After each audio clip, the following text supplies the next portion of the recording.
écrire un programme Python qui permet de comparer deux listes et nous indiquer si ces deux listes ont une valeur commune. C'est-à-dire un programme, on va écrire une fonction ici, def comp list, c'est-à-dire comparer liste. Et on va mettre liste 1, virgule, liste 2. On va mettre deux listes, liste 1 et liste 2. Ce qu'on va faire, on parcourt la liste 1. On va dire for. Ce qu'on veut faire, c'est parcourir la liste 1. On prend chaque élément de la liste 1 et on regarde s'il est dans la liste 2.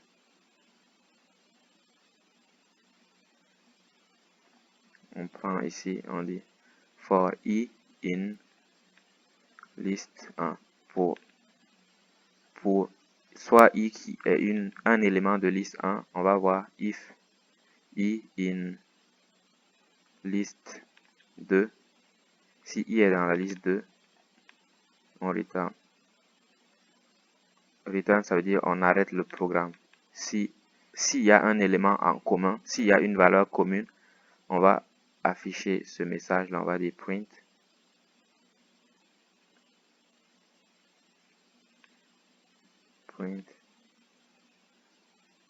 Il y a un élément commun qui est virgule, et on va l'afficher ici. Ils veulent juste qu'on sache s'il y a un élément commun. Ils n'ont pas dit de trouver tous les éléments communs. Ils veulent qu'on compare les listes et qu'on voit s'il y a un élément commun. On dit si on trouve un élément commun, on affiche ce message là et on quitte le programme. Return, ça veut dire quitter le programme. Return sans rien, c'est quitter le programme. Si on mettait return avec quelque chose, ça allait quitter le programme, mais avec une certaine valeur qui va pouvoir nous retourner, qu'on pourra manipuler. Mais nous, on veut rien, on veut juste qu'il affiche le message, donc on ne met rien. On va mettre comp list. On va mettre deux listes ici, deux tableaux.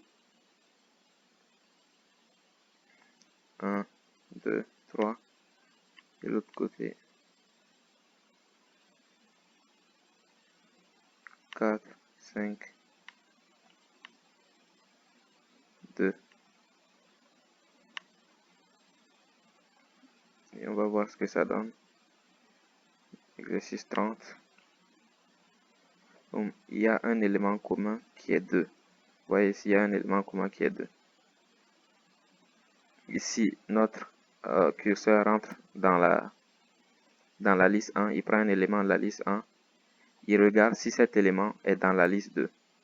Si jamais l'élément de la liste 1 est dans la liste 2, alors les deux éléments sont pareils. Il parcourt les éléments 1 à 1. Il prend celui-là d'abord. Il prend le 1. Il regarde si 1 fait partie de cette liste. Il va comparer 1 à 4, non. 1 à 5, non. 1 à 2, non. 1 ne fait pas partie de la liste. Et il prend 2 maintenant. Il compare 2 à 4, 2 à 5, 2 à 2.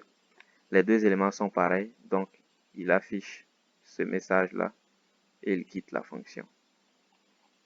Il nous demande de faire la même chose avec une chaîne de caractères. C'est exactement la même chose. Comp. On va mettre comp char. Comp chaîne. Et ici, on va mettre chaîne 1 et chaîne 2.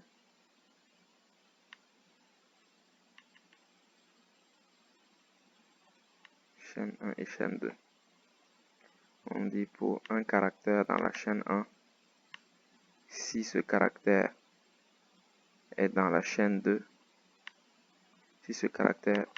il prend un caractère dans la chaîne 1, et s'il s'avère que ce caractère est dans la chaîne 2, alors il affiche le message pour dire il y a un élément commun et voici l'élément. Ici, nous allons passer, je vais dire hello.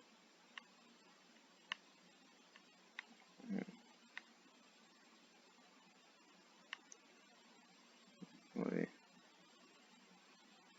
Wow.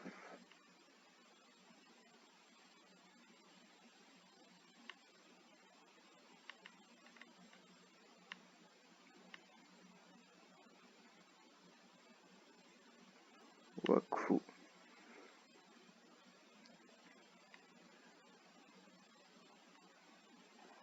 va mettre Archimède.